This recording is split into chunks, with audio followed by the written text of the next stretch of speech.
Hello, everybody, and welcome back to Out of the Park Baseball 2025.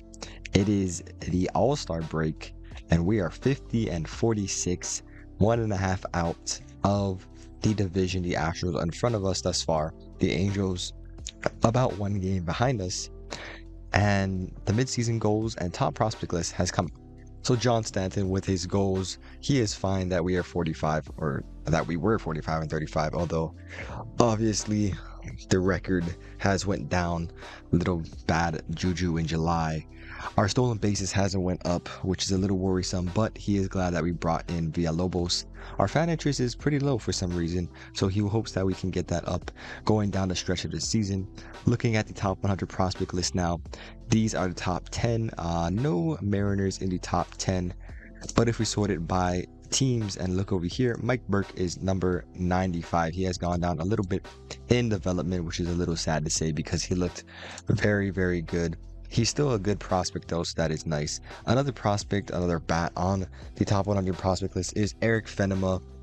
You might have heard of him. He was in the prospect development lab in the off season and is having quite the AAA season this year. Might be called up because our outfield, aside from Dave Moyer, is absolutely struggling. So he is on the block to get called up. Going to the pitching side now, Chad Wilson has dropped all the way down to 90. He still has his fast, his velocity, but his control has gone down and his movement has slightly gone down. So a fall from grace for Chad Wilson. Luke Berard has hit the innings requirement to not be a rookie anymore, so he is no longer on the prospect board. And Yates James is still number 20, having quite the season in AAA, a 2.97 ERA with an 8.6 strikeouts per 9. Probably going to be called up sometime this season to the majors. It's just all about when. If you want to see what kind of where we are ranked number 19. So that's that. Now let's go over our prospect recap. First things first, Dan Brennan, the Rookie of the Year winner in 2034, is breaking out even more in 2036, a 159 OPS plus with a 930 OPS. He keeps getting better and better, nearly a 400 on base percentage with a 534 slug. He is doing absolutely phenomenal.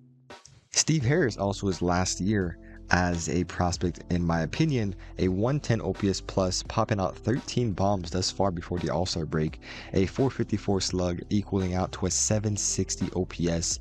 He's doing great in that leadoff spot.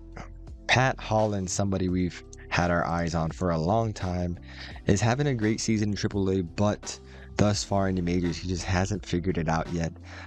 He's on a rehab assignment right now, coming back from a little bit of an injury.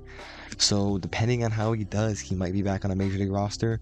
And if he doesn't do good, then he'll stay in AAA. Luis Trujillo is on the fast track to be called up to the major leagues. He's having yet another phenomenal season in AAA, on pace to pop out 40 bombs yet again. We're just struggling where to fit him. We don't have much space on the roster. Although he is out for 2 to 3 weeks with a strained oblique, I'm assuming when he comes back, he'll be up in the majors, probably around the September roster active kind of addition.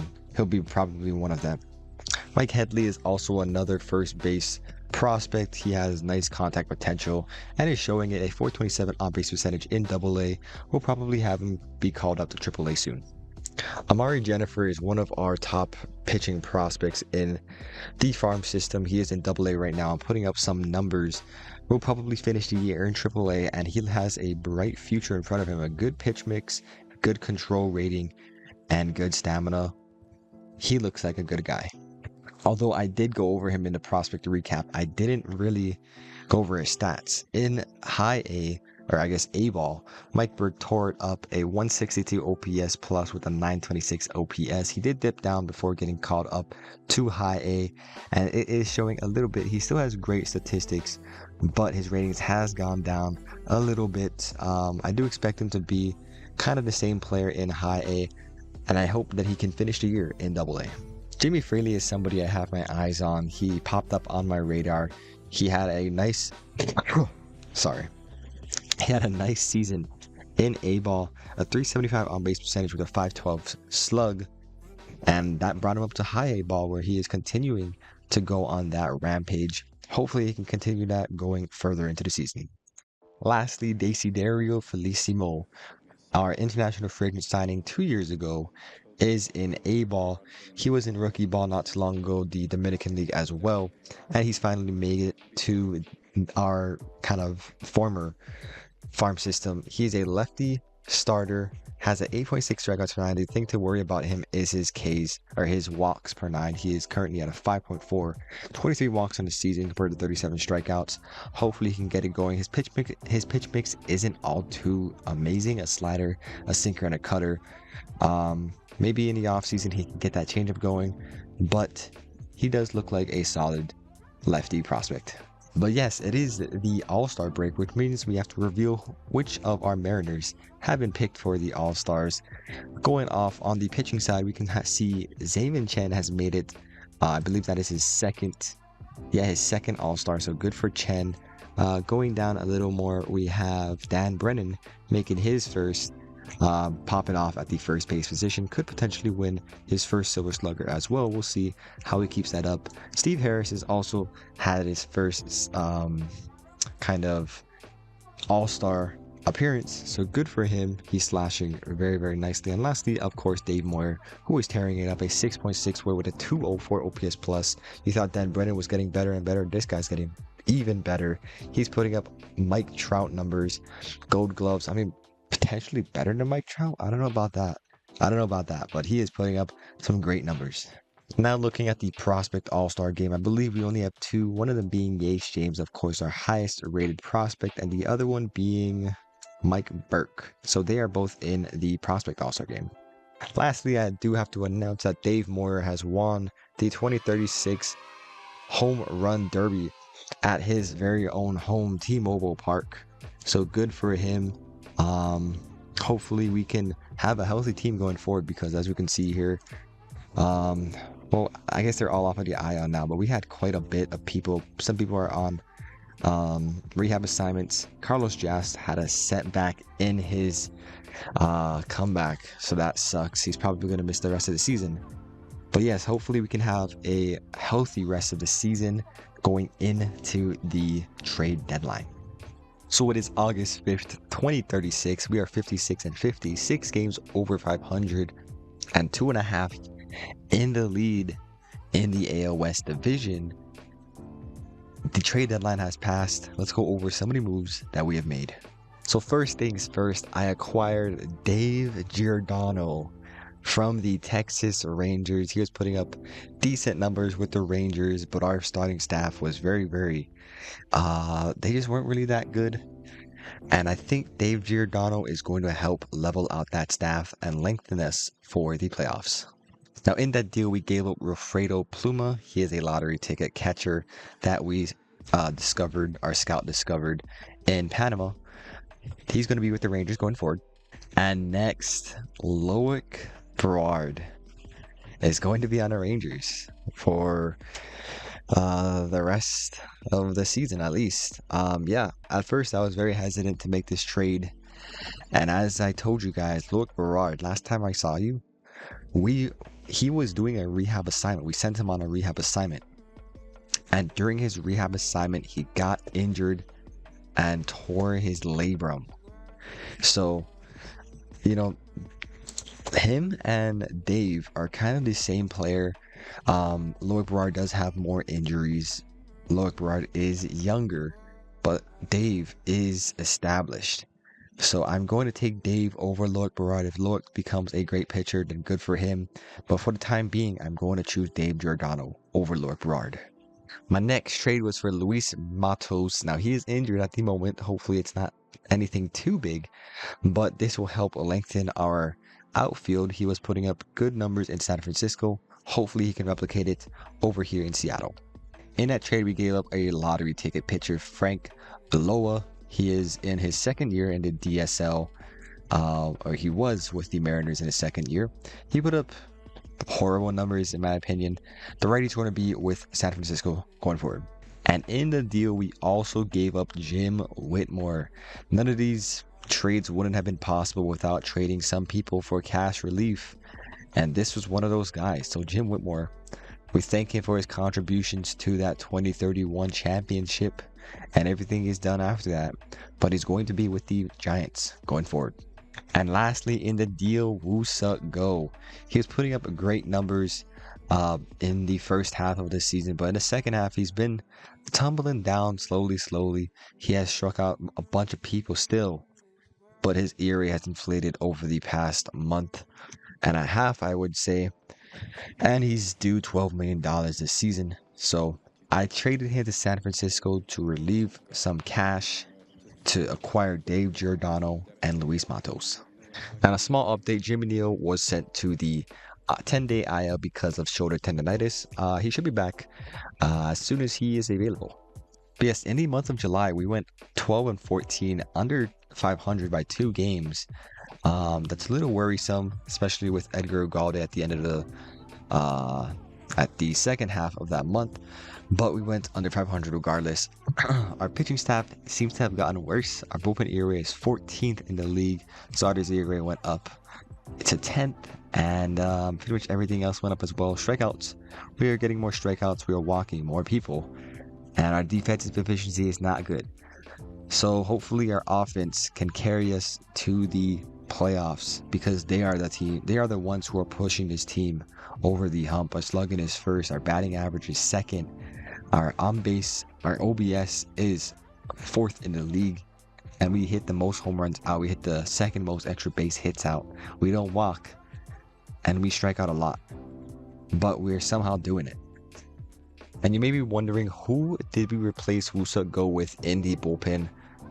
Well, that's easy. We replaced him with Yace James. He is going to be in the bullpen and going forward, finally getting called up in 2 appearances. He's been nice. Struck out 1 in 3 1/3. So good for him. He is going to be up with us. And on the lineup side, we'll have to wait and see, because we have to go over the pitching, how they've done. Bobby Buzzkirk has been good. Brain Perez has been good. Tyson Scarver has been amazing. Damon Chen has been amazing. Hopefully Dave Giordano can replicate his season with Texas with us. Villalobos is steadying out. Pfeffer has gone down recently. He has been getting punched around lately. Davidson, same with him. Same with Painter. Hooker has been bad this season. Knowles is there for kind of a depth piece, and Holland has been good lately. His ERA was inflated because of the start of the season. So hopefully those 4 guys can get it going down a stretch. And replacing Jim Whitmore for the outfield spot is none other than Eric Fenema. I think it was time, and it made sense. A lefty replacing a lefty, a younger guy replacing an older guy, a cheaper guy replacing a pricier guy, an expensive guy, and he's going to be that guy. He's going to be in a majors. He's already gotten 3 hits, 2 doubles, a ribby, so good for him. But this is what the lineup is going to look like right now. Luis Matos was slated in that right field. I moved Julio to DH just to get our defense up a little bit better, but hopefully he is healthy and ready to go. But yes, looking at the offense, Dave Moyer is carrying this offense. 204 OPS plus, 7.3 WAR, and a 37 home runs before the month of September. That is abysmal. His career high is 46, just 9 shy of it. Playing Gold Glove defense in center field. He is the reason why we are winning all these ball games. And we can't forget his partner in crime, who's having the season of his career thus far. A 403 on base percentage for 558 slug, nearly a 960 OPS. He is doing great following Dave Moyer. Edgar Ugalde is doing nicely in the 5-hole. Steve Harris is doing nicely, leading things off. Chris Dorr, surprising glove first guy, is hitting well. And Sergio Herrera off the bench is doing nice as well. Danny Matthews has gotten it going slightly. As long as he can hit homers, we'll be fine with his low batting average. Julio Rodriguez had a Linsanity run in the month of June. Hopefully he can go on another one again. Masuda has been going down, same with Bobby Witt Jr. And hopefully Eric Fenema can have a good rookie campaign. And just like that, we have an injury update. So Luis Matos will be missing probably the rest of the season with elbow tendonitis. That's going to keep him out for 5 weeks. Maybe he can come back by the last week or the last 2 weeks, but he's going to be out for 5 weeks. And lastly, Jesus Villalobos has bone chips in his elbow and will miss 8 months. This is a big blow to our bullpen. He's having a great season with us, lowering his ERA lower and lower, and we're going to miss his presence. Due to that, Billy Blake has been promoted back into the majors. I demoted him because he was having quite a rough patch in his 2036 campaign. He's probably going to be a reliever in the pen for us. So this is what it looks like. Yates James slides into the setup row. So the kid already getting to prove himself. Next, I promoted Curtis Centers back into the big leagues. So hopefully he has some success. This is what the lineup looks like. So it is September 1st of 2036. We are 4.5 in the lead for the AL West division. Can we clinch it? Let's go see how we did in August. But first, I do have to announce that Nate Knowles is going to be out with an elbow inflammation related injury. He's going to be out for the rest of the season. In corresponding move, I brought up Derby Anderson, and he got injured too. A hamstring strain, and he'll be out for half of September. So that really blows. He was doing good, but he'll be out.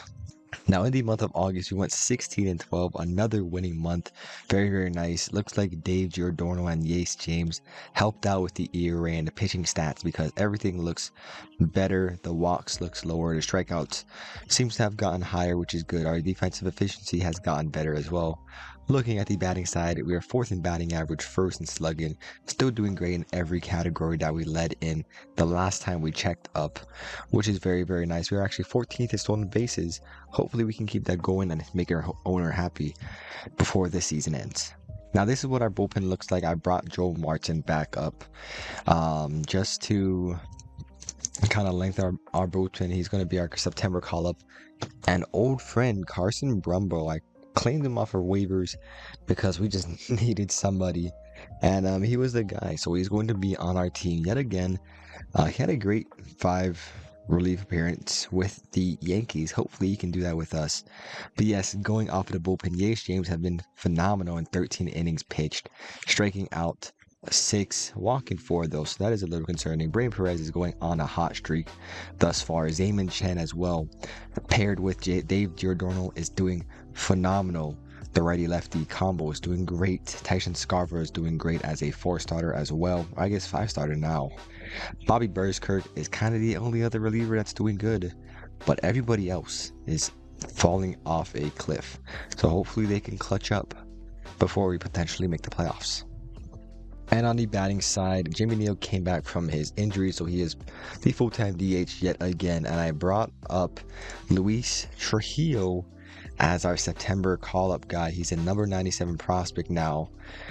Popped out 31 homers this year, popped out 40 last year in AAA. He's going to get some run in the majors, so good luck to him. But yes, everybody's doing great again. Dave Moyer, he is competing for a triple crown. So good for him. Dan Brennan right behind him, having a successful season as well. 170 OPS plus.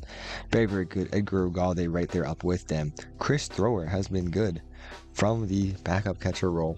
So good for him. Steve Harris, great as well. Jimmy Neal, great as well. Danny Matthews slugging more. Batting average is up even more.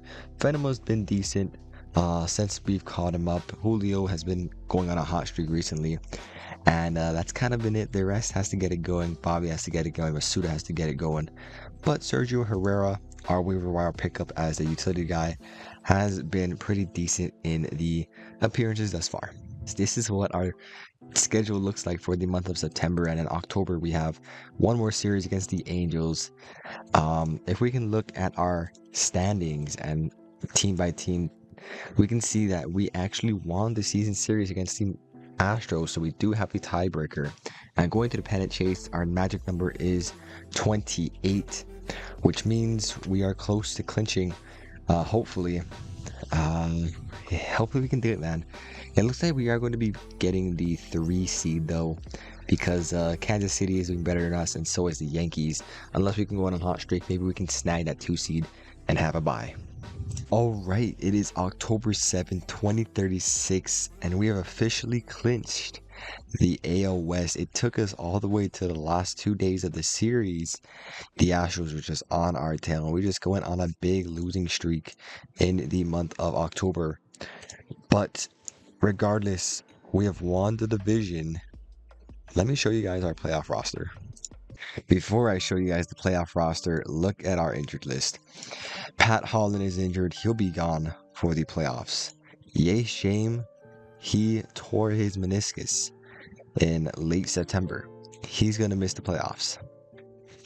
Carlos Jas might return. We'll see. Nate Knowles, he's gone. Villalobos, gone for the rest of the season with a chip in his elbow. Edgar Ugalde, torn quad if we get past the wild card round, which is what we're going to be playing in for the playoffs for the first round. He'll probably be in the ALDS. Curtis Centers will not be in the playoffs. Luis Matos will not be in the playoffs. And Julio will come back eventually, but he is on the IL. This is one of the worst injury bugs I've ever seen while playing this game in this playthrough. And due to that, I have fired Kyle Torgerson as our team trainer. We just had way too many injuries. And I have gotten Codarius Wolf as the team trainer for the time being.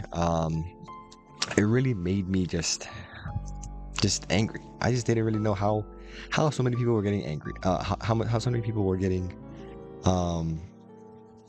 injured. I really just didn't know. But this is what the IL looks like. Oh, and by the way, Giordano is also injured. We don't know how big of an injury it is. Hopefully it's nothing too big. We put a pitch count on his last start. It was supposed to be 50 pitches, and he got injured at 43, so that really sucks. So he's gonna be out. I guess we'll see. Hopefully he's not out. But let me show you guys what our roster is going to look like. This is what the playoff roster looks like. Carson Brumbo makes it. Kyle Johnson makes it. Yeah, this is what the lineup looks like. Luis Trujillo makes it. I mean, this is one of the weaker teams we've had in the playoffs. So hopefully we can have a good run. We face the Tigers up first. They have quite the lineup. Kevin Horstman had a great rookie season. Josh Evans is a gold glover that can walk and be a terror to our team. Art Allen, who we traded to Detroit, actually had a down year. Ike Irish is a great catcher. Mike Squire also had a great rookie season. And Nelson Tapia, who is the prospect in their system, got called up. So their lineup is absolutely phenomenal. Luckily for us, Kevin Baxter is gone, torn UCL, so he won't be in there. They also have their own injuries. Colin Cowser will be gone. Akil Nimala. So it's going to be a dogfight. It's going to be a dogfight for who advances to the ALDS to face the Royals. And we'll get that started in the next episode. But wish us luck. Because the Astros stayed in the race for too long, or for so long, Zayman Chen did have to pitch on the 4th, which was 3 days ago. He clinched the victory for us. I pitched him for only 30 pitches because I didn't want him getting injured. We won that ball game, but we did end up tiring him out. So he's going to be ready for the 3rd game of the wild card if it even gets there. But yeah, that's what it's going to be. We are stuck like this. Hopefully Painter can win game 1. Hopefully Davidson can win game 2. We'll find out how it goes in the next episode. We will see you guys next time.